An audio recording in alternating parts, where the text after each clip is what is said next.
Good evening. I call to order this June 1st meeting of the Winston-Salem City Council. Pursuant to the ordinance adopted by the City Council, I have determined that it is not feasible for council members to be together physically tonight. And so therefore, all our council members are participating virtually. Council members will vote by roll call.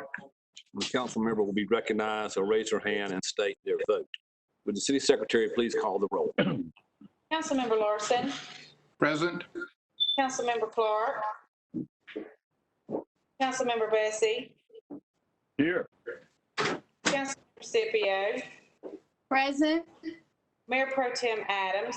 Here. Councilmember McIntosh. Present. Councilmember Taylor. Present. Thank you very much. Ladies and gentlemen, before we go into the moment of silence, I'd like to just say that I believe I'm speaking on behalf of the City Council. We all express our abhorrence to the senseless killing of Mr. George Floyd. As a society and as a city, we cannot and will not tolerate this type of police violence and racism within a police force. And our own police leadership will not tolerate it either.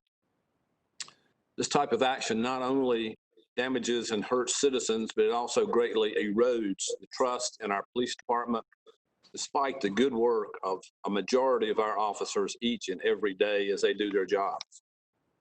We have every confidence in Chief Thompson and in her department. Our officers are well trained and equipped, all wear body cameras. Many have taken part in the Institute for Dismantling Racism training, and all have taken part in the implicit bias training as the City Council and I. But we must always remain strong in our conviction to work hard to prevent racism. We must continue to communicate openly about issues. I want to thank the citizens of Winston-Salem for your peaceful protest over the past few days. Such actions honor the cause of racial justice and honor the life of Mr. Floyd. And we all support peaceful protest. On behalf of the City Council, the City Manager, the Police Chief, and the City staff, we pledge to make every effort within our power to fight systemic racism within not only the Police Department, but within the city in general. Thank you very much. And now would you please join me in a moment of silence?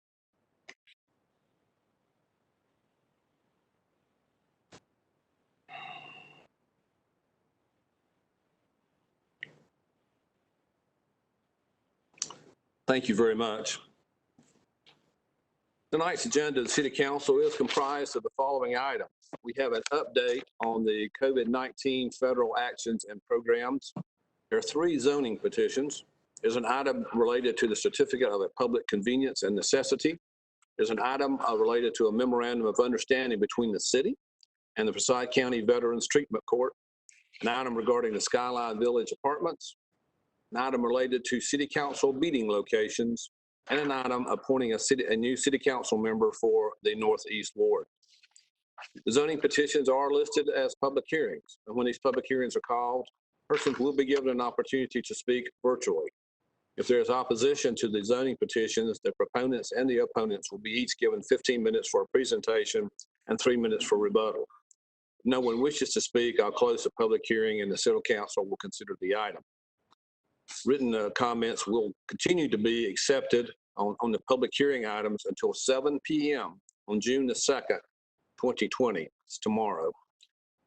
Written comments may be sent to the City Secretary's office at P.O. Box 2511, Winston-Salem 27102, or by email to sandrark@cityofws.org. The written comments, if any, will be forwarded to the mayor and members of the City Council.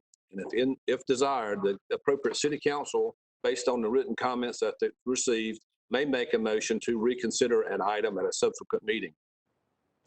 We're televising this meeting live tonight on TV 13, and it will be replayed on Tuesday at 9 a.m. and again Wednesday at 9 p.m. Of course, copies of our agenda as well as videos of previous meetings are always available online at the city's website, www.cityofws.org.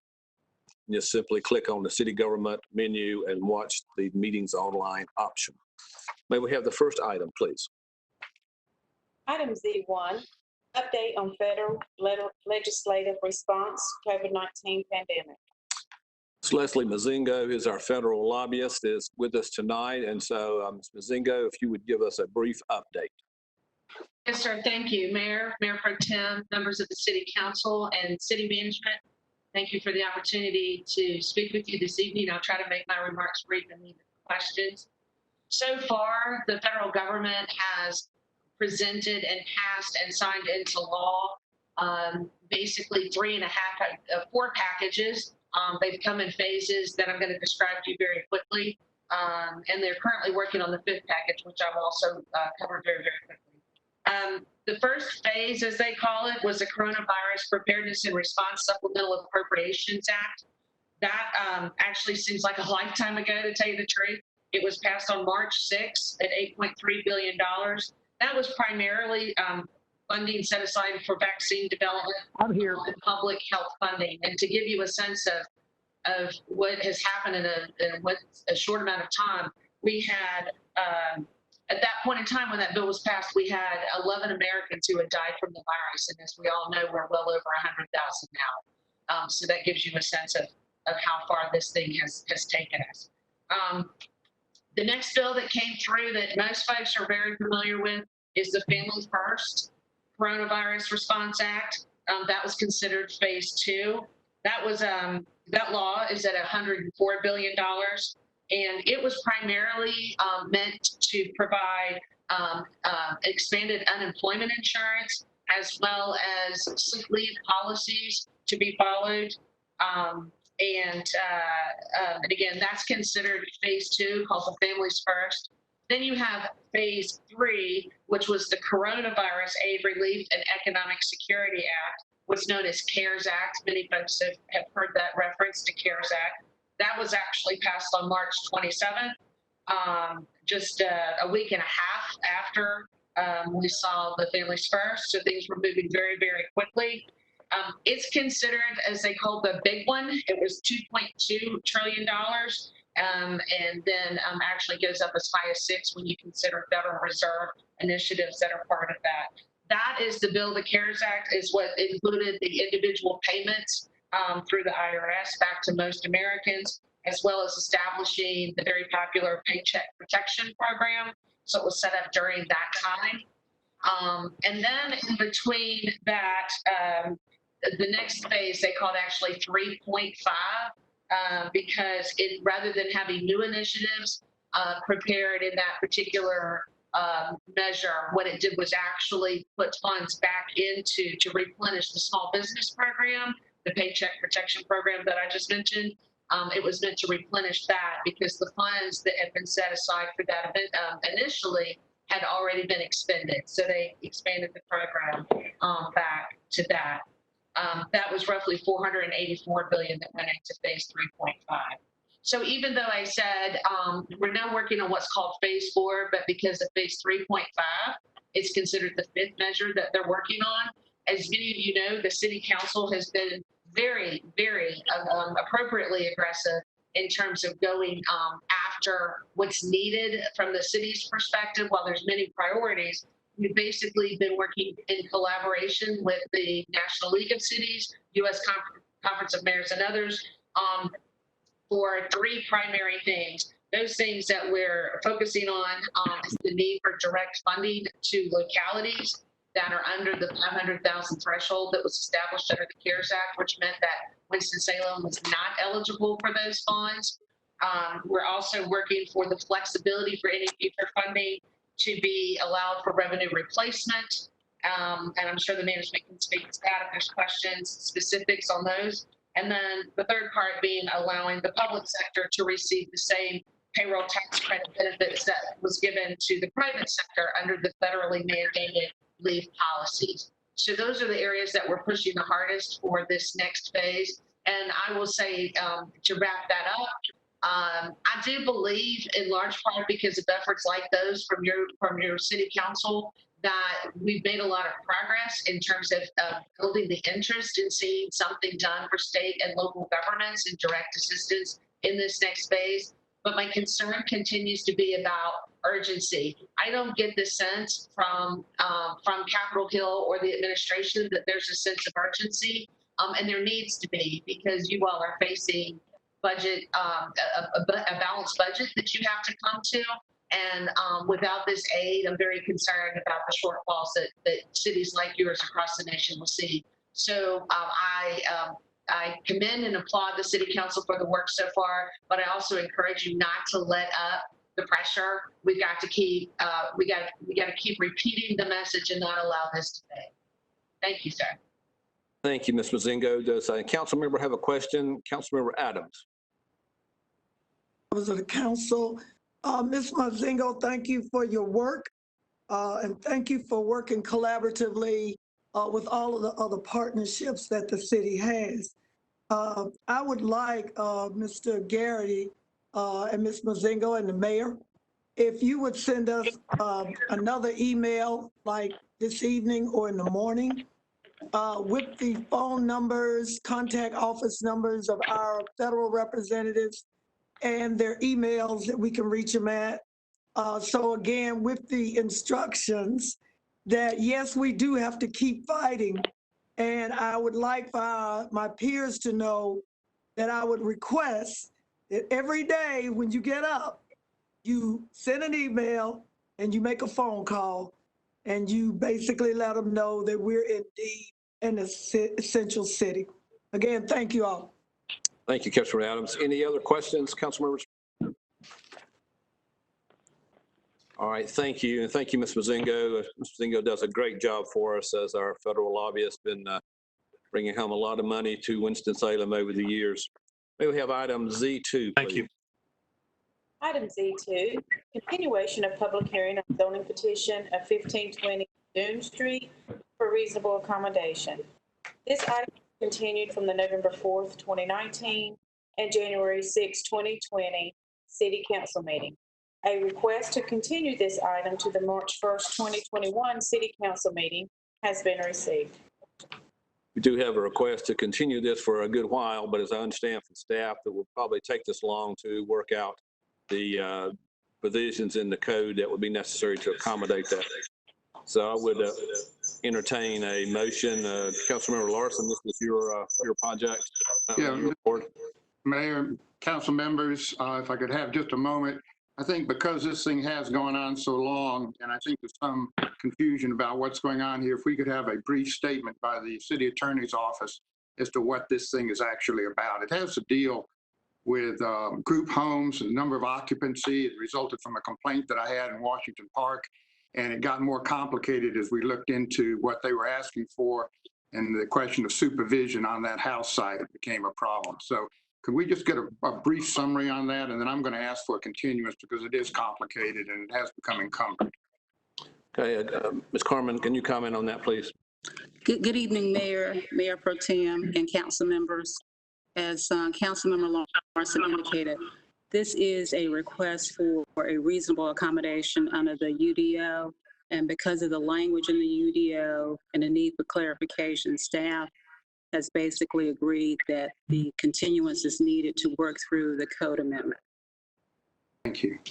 With that said, I would move that item Z2 be continued until March 1st, 2021. Is there a second? Second by Councilmember Adams, see her raising her hand. We'll go to the roll call. Councilmember Larson. Yes. Councilmember Clark. Yes. Councilmember Bessie. Yes. Councilmember Scipio. Yes. Councilmember and Mayor Pro Tem Adams. Yes. Councilmember McIntosh. Aye. And Councilmember Taylor. Yes. Thank you. That's unanimous. We'll now go to item Z3. Item Z3, continuation of public hearing on zoning petition of Burger King Corporation from HB MLKO to HB. Property is located on the northwest corner of Martin Luther King Jr. Drive and 5th Street, located in the East Ward. Planning Board recommends approval of petition. Item continued from the November 6, 2017, the January 2nd and April 4th, 2018, and May 4th, 2020 City Council meeting. A request to withdraw this item has been received. Recognize Councilmember Scipio. If you're comfortable, make a motion to allow this item to be withdrawn. Yes, Mr. Mayor, I motion to withdraw the zoning petition of Burger King Corporation W-3344. Thank you. There's been a motion to allow this to be withdrawn. Is there a second? Second. Second, I heard a lot of seconds. We can figure it out who that is. Any discussion? Now we'll go to the roll call. Councilmember Larson. Yes. Councilmember Clark. Yes. Councilmember Bessie. Yes. Councilmember Scipio. Yes. Mayor Pro Tem Adams. Councilmember Adams. Okay, thank you. Councilmember McIntosh. Aye. And Councilmember Taylor. Yes. Thank you very much. Item Z4. Item Z4, public hearing on zoning petition of Everly Farms LLC, Bill Everett and Janet Everett, from RS9 to RM12S. Property is located on the northeast corner of Everett Street and Silas Creek Parkway, located in the southwest ward. Planning board recommends approval of petition. This is a public hearing. Did we have anyone sign up to speak on this one? Apparently no one has signed up to be heard on this one. I would recognize Councilmember Bessie if you're ready to proceed, or would you like a brief presentation from Mr. King? Actually, Mr. Mayor, I think I'm ready to proceed on this, and I'll be happy to make a couple of brief remarks, assuming there is a second for my motion. Very good. Second. I move. Okay, wait. We have a. I actually need to make the motion. I move for approval of 1, the statement of consistency for approval of this item, and 2, W-3430. Now the time. And now Councilmember McIntosh seconds that. Second. All right, thank you. Go ahead, Councilmember Bessie. Now, yes, a couple things about this. This is the famous goat farm property on Everett Street in the corner of Everett with South Creek Parkway. This has been a fought-over piece of property for a number of years. Most recently, just a couple of years ago, the owners came in with a proposal that was a mixture of residential and commercial. That did not meet the recommendations of the small area plan. It was not, let's say it was not universally approved amongst the neighbors. I had a number of concerns. We ultimately did, after a thorough review and discussion, reject that. The owners have come back through the developer in this case and made a new request for an all residential development. They are proposing middle density housing for this area. That is precisely what the small area plan, the neighborhood planning process calls for. They meet all the requirements of tree save, of stormwater control, of buffers, and I am persuaded that this will provide needed additional housing stock for our city in a location that is suitable for infill development. That is why I am pleased to move approval, because we have a strong need for additional good but affordable housing stock in Winston-Salem. So I am leaning towards those these days. And in this case, as you can tell by the fact no one had signed up to object, this was, shall we say, not approaching the level of controversy within the neighborhood and the surrounding citizens. So I'm pleased that we have been able to receive a proposal that is in keeping with the small area plan, was recommended by the staff, was unanimously recommended by the planning board, that I see as a good plan, and the neighbors have not told me otherwise. Thank you. Thank you, Councilmember Bessie. Just for the record, also, we'll make sure that we understand that we did open the public hearing. No one had signed up to be heard, and we now have closed the public hearing before we take the vote. Councilmember Bessie has made a motion. There is a second. Is there any further discussion on this zoning? Councilmember Adams? I just wanted to say thank Councilmember Bessie and the neighborhood of Ardmore for approving this project and the planning board. Mr. King and Councilmember Bessie know how important it is that we build up our affordable housing stock here in Winston-Salem. And again, I commend thee, and I'm just glad to see a project on board during these times that addresses housing. Thank you. Thank you, Councilmember Adams. Any other comments, questions? Hearing none, we will now move to the vote. Councilmember Larson. Yes. Councilmember Clark. Yes. Councilmember Bessie. Yes. Councilmember Scipio. Yes. Mayor Pro Tem Adams. Yes. Councilmember McIntosh. Aye. And Councilmember Taylor. Yes. Well, for that's unanimous. Thank you, Councilmember Bessie. Item Z5. Item Z5, second reading on ordinance renewing the certificate of public convenience and necessity of one trolley pub service in the city of Winston-Salem. Trolley Pub of North Carolina, recommended by Public Safety Committee. I'd recognize the chairman of the Public Safety Committee, Councilmember Taylor. Mayor, members of the council, I make a motion to approve item Z5. Second. There's a motion and second. Councilmember Scipio seconds the motion. Any further discussion? Thank you. We'll do the roll call. Councilmember Larson. Yes. Councilmember Clark. Yes. Councilmember Bessie. Yes. Councilmember Scipio. Yes. Councilmember Scipio. Yes. Councilmember Adams. Yes. Councilmember McIntosh. Aye. And Councilmember Taylor. Yes. That is unanimous vote. May we have item Z6, please? Z6, resolution authorizing the execution of a memorandum of understanding between the city of Winston-Salem, North Carolina, and Forsyth County Veterans Treatment Court for the city to act as physical agent.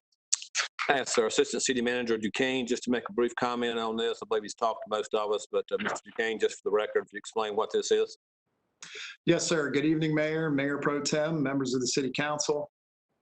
The item before you is a resolution approving the city manager to enter into a memorandum of understanding with the Forsyth County Veterans Treatment Court for their application for a Bureau of Justice Assistance grant to continue funding positions that will no longer be funded by the state. The city acting as a fiscal agent is nothing new for the city to do. We do it for other agencies. And had it not been for the lack of funding, I don't think they would have even approached us. They did approach Forsyth County and the city simultaneously. When they didn't hear back from the county, they asked us if we would be willing to serve as a fiscal agent. I'll be happy to answer any questions. Important thing, there is no financial obligation on behalf of the city. Any other questions for Mr. Duquesne? Mr. Mayor, this is Councilman Clark. Who is funding it? Grant. Currently, the state has been funding this portion of their program. But who's going to? If they don't get this grant, they'll have to cut the. Stop. Yes, sir. If the state doesn't continue to fund these portions of their program, they'll have to cut these portions. Oh, okay. Thank you. Yes, sir. I would entertain a motion if everyone's ready. Councilmember Scipio. I just question, Mr. Duquesne, in this, when we're operating as a fiscal agent, what department in the city handles that? Councilmember Scipio, it depends on where the grant resides. So in this case, it could be the city manager's office or the police department. For example, with the Metropolitan Planning Organization, that those duties reside with the Department of Transportation. And so this one would reside where? It's got my name on the application right now, so it'll be you. Or to whomever I delegate it. Okay, thank you. Yes, ma'am. All right. Councilmember Larson. Mr. Mayor, as I think the only veteran on city council, I would only emphasize that this is an important program and the city really isn't putting any money into it, but providing an immense help to the veterans out there. And I think compliments to council, to Assistant City Manager Duquesne for putting this thing, helping put this thing together. And I would move approval. Thank you, sir. Second. Thank you. Seconded by Councilmember Bessie. Any further discussion? If Yes. Oh, Councilmember. Yes. Mayor and Mr. Garrity and Mr. Duquesne, if we were to get any funding from the federal government for essential cities, would we be allowed to contribute, sponsor, grant this organization at a later date if we get money? Could we? Mr. Garrity or Mr. Duquesne? I'll give that a shot. Good evening again, Mayor Pro Tem. The short answer is I don't know the answer to that. With the restrictions that have been tied to the federal dollars thus far, it doesn't appear that that would be the case, but I'll work with Leslie and we'll certainly see if that would be a possibility, because there are other programs like the adult treatment court that would benefit as well. Yes, thank you. Thank you. We do have a motion and a second on the floor. Any further discussion? Seeing no one, we'll go to the roll call. Councilmember Larson. Yes. Councilmember Clark. Yes. Councilmember Bessie. Yes. Councilmember Scipio. Yes. Mayor Pro Tem Adams. Yes. Councilmember McIntosh. Aye. Councilmember Taylor. Yes. Thank you. That is unanimous. Item Z7. Item Z7, resolution approving a multifamily housing facility known as Skyline Village Apartment and the financing thereof with multifamily housing revenue. Aggregate amount not to exceed $14 million. This is a project in the East Ward. There is, again, no financial obligation of the city. I'm going to ask Ms. Ford and Ms. Newman if you'd like to comment on this, please. Ms. Ford. Good evening, Mayor Joines, Mayor Pro Tem Adams, members of the council, Marla Newman, Community Development Director. What you have before you is a proposal by the Skyline Village Holdings, LLC. And this organization is seeking to put together a financing package to acquire, rehab, and equip what is commonly known as Skyline Village Apartments, located at 1528 Bruce Street in Winston-Salem. This particular multifamily affordable development consists of 169 units of housing sitting on approximately 33.5 acres.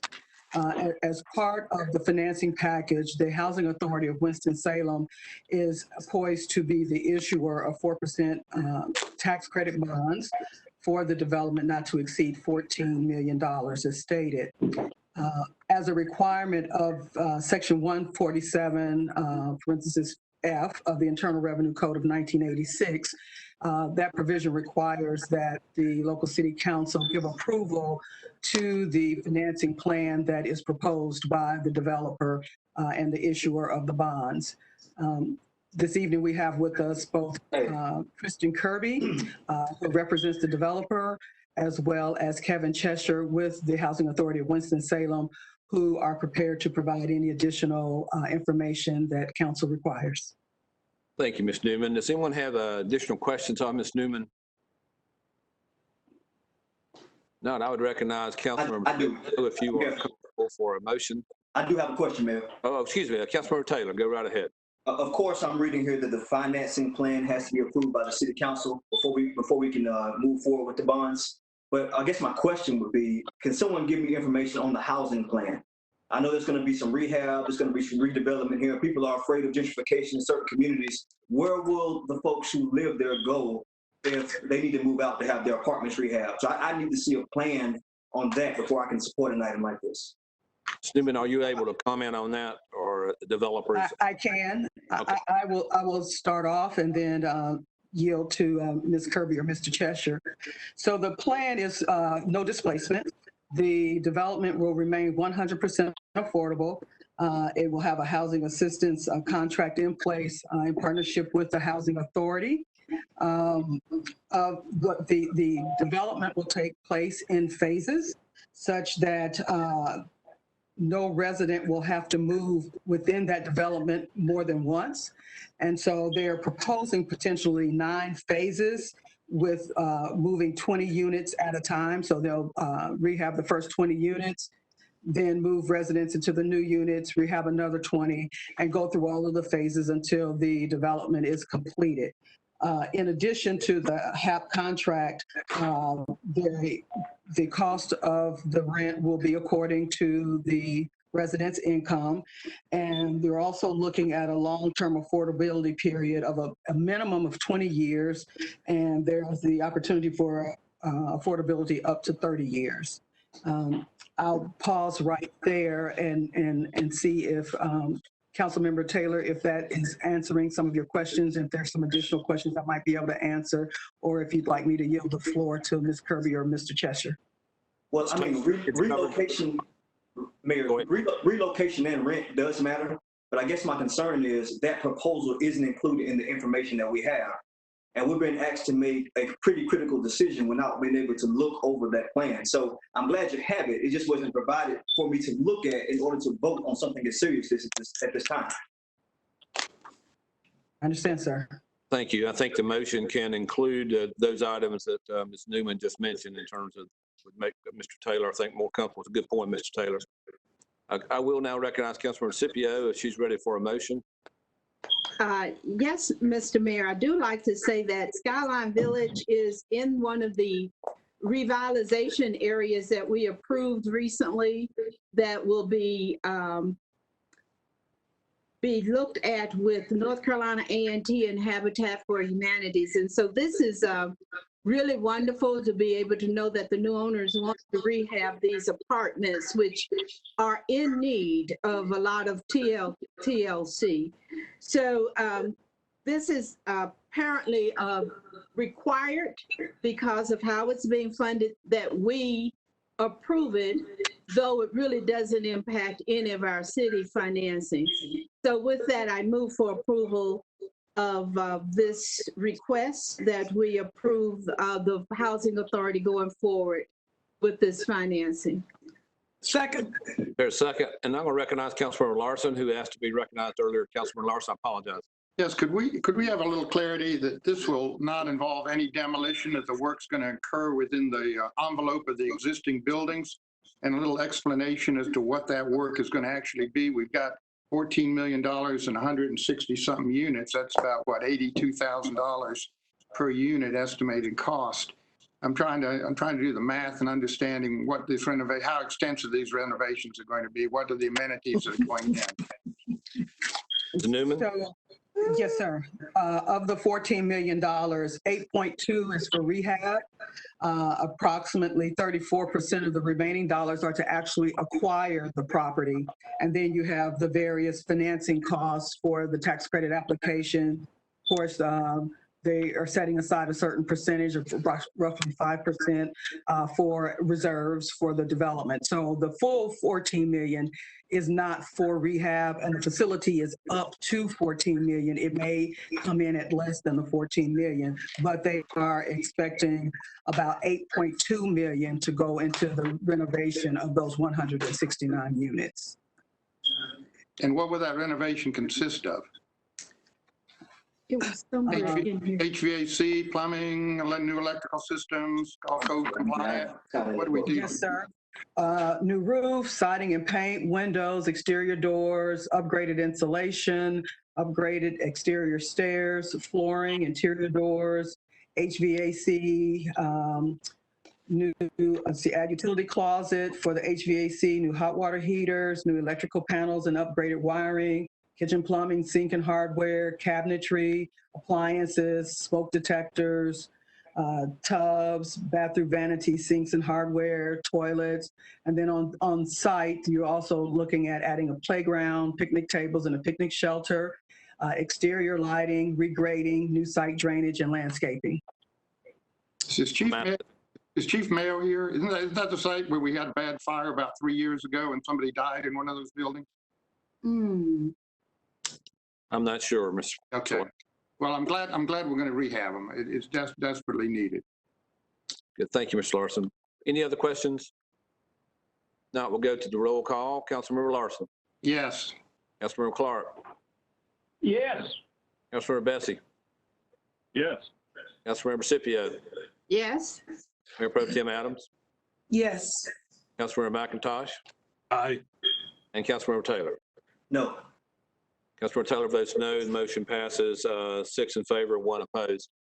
We'll now go to item, and thank you, Mr. Cheshire, for joining us tonight. Saw you on the screen. Councilmember, we'll go to item Z8.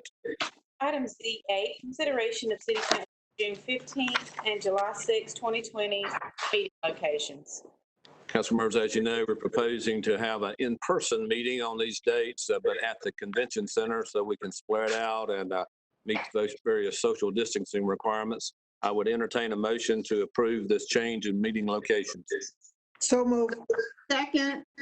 Motion by Councilmember Adams. Mr. Mayor, Councilmember Scipio. Yes, sir, Mr. Clark. I apologize. My computer didn't work tonight. I've got to go online. While we're talking about dates, I also want to bring up the fact that there is a budget meeting this Thursday. That is my understanding. We're going to do that one in person in the council chambers. Correct. Is that correct? No, that's not correct, Mr. Clark. Mr. Garrity, what was correct? Thank you, Mayor. Good evening, Mayor Pro Tem Adams, member of City Council. We had already advertised Thursday's meeting. The budget, the Finance Committee will still be virtual. Next week, next week, all committees will be live. Next week's committees will start back Okay, live. next week. Okay. Yes. Thank you. All right, we're all clear? Yep. All right, we do have a motion then to move the physical location of the meetings on June 15th and July the 6th to the convention center. We'll go to the roll call. Councilmember Larson. Yes. Councilmember Clark. Yes. Councilmember Bessie. Yes. Councilmember Scipio. Yes. Mayor Pro Tem Adams. Yes. Councilmember McIntosh. Aye. And Councilmember Taylor. Yes. It's worth noting that as we move this location, the June 15th meeting will be the first in-person meeting we've had in a good time. But it will not resemble past city council meetings. Our medical community continues to express concerns about the transmission of the COVID-19 virus during mass gatherings. Consequently, as you know, the number of citizens allowed to attend this meeting will be limited. Those in attendance will be required to wear face covering and to follow social distance measures. We're really strongly encouraging citizens who want to have comments regarding the budget, which we'll have a public hearing on the budget, and for the City Council's public comment period to submit their comments in writing by noon on June 15, again at sandrark@cityofws.org as an alternative to attending the meeting. And staff will share those comments with me and the City Council, as well as posting them online. Thank you very much. And now item Z9, please. Item Z9, resolution appointing the Honorable Morticia Parman as the Northeast Ward Council member. Council members, as you know, the council has a choice to make in terms of how we make this appointment. We can do it ourselves, or we can rely on the recommendation of the Democratic Party. I believe it's my understanding in talking with you that you're comfortable in going forward with this recommendation from the Democratic Party. If you do make this appointment tonight, I've also adding Ms. Parman to the Public Safety and Public Works Committee. Councilmember, what is your pleasure? Move forward. I have a motion by Councilmember Adams and seconded by Taylor to appoint Ms. Parman to this seat. Any further discussion? Now we'll do the roll call. Councilmember Larson. Yes. Councilmember Clark. Yes. Councilmember Bessie. Yes. Councilmember Scipio. Yes. Councilmember Adams. Yes. Councilmember McIntosh. Aye. And Councilmember Taylor. Yes. And that's unanimous. So congratulations, Ms. Parman. We look forward to working with you. We will do the swearing in of Ms. Parman at the next meeting at the convention center as we gather non-remotely, if you will. And the city manager is going to move quickly to get Ms. Parman briefed, particularly on the budget, and invite her to all the budget meetings leading up to the June the 15th meeting. Council members, are there any other items you'd like to bring forward tonight? Any comments? Mr. Mayor. Councilor Bessie? Yes, thank you. And I apologize for having to ask for a comment opportunity here because I know that that's going to prolong the meeting a little bit. But I want to be sure that no one is under the misimpression that I have been silent on the killing of Mr. George Floyd and the issues that raises. And I'd like to make a brief statement on that. It is primarily in keeping with the tone of the statement that you made, Mr. Mayor, which I think was a good one. But it adds my emphatic agreement. I've served now for 18 years plus on the Winston-Salem City Council. And during that time, it's been my honor to work with and support some of the finest police officers in America. And we have not had, in my memory, a finer chief than our chief, Katrina Thompson. And the leadership team and the attitude that she has put together are as good as any we have seen, and certainly better than at least most. During those years, however, we've also worked to improve, during 18 years that I've been serving on this council, we've also worked to improve the service that our police department provides to the citizens and residents of our city.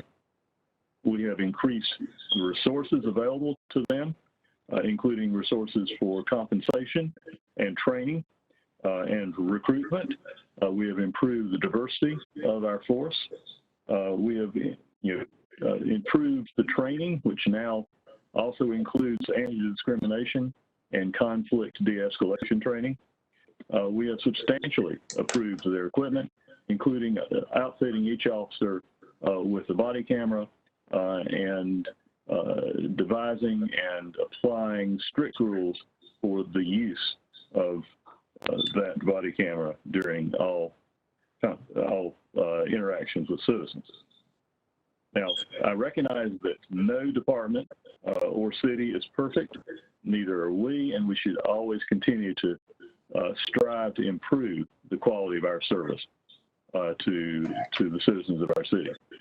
But even with our imperfect state, the contrast that our officers have provided to help keep the hard work they have done to help keep our community safe, contrast between their work and the officer behavior exhibited in that horrific video of Mr. Floyd's killing is an unparalleled outrage.